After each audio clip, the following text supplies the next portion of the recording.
Рогом упирается. Давай, давай. О, давай. Сейчас носом упирается.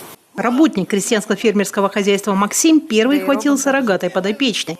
Обыскал окрестности и нашел ее в лесочке по соседству.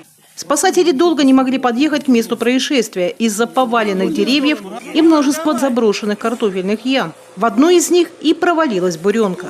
На помощь спасателям подоспели местные жители, но вызволить главную героиню долго не удавалось. Ее, как выяснилось, еще и завалило бревнами полу сгнившего сруба, который на 3 метра уходил в землю. Идет потихоньку. Давай. Смотри. Вызволить корову по кличке Куропатка удалось лишь в 2 часа ночи. Утром красавица уже отправилась на пастбище. Хорошо чувствует? Да. Уже на поле гуляет?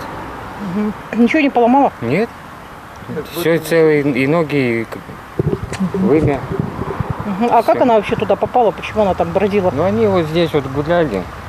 И, скорее всего, там они толкают друг друга. И вот толкнула, наверное, корова и упала.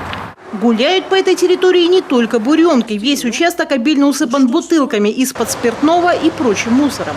Бегают здесь и дети, рискуя провалиться в одну из таких вот ловушек. А ведь лет 15 назад этот участок под строительство храма и оборудование парка просили верующие. Даже проект подготовили.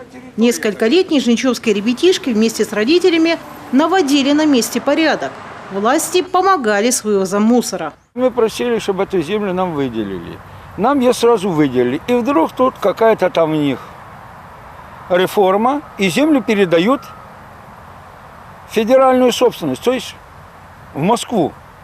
И все, мы писали лет 5 письма через наши власти, чтобы нам выделили эту землю. В конечном итоге сказали, бесполезно обращаться, вам все равно не дадут. Случай с буренкой не единичный. Раньше в брошенные земляные ямы не раз попадали собаки. Но засыпать незаконно сооруженные конструкции, похоже, некому. Наталья Литкевич, телеканал Юрган, Сыктывкар.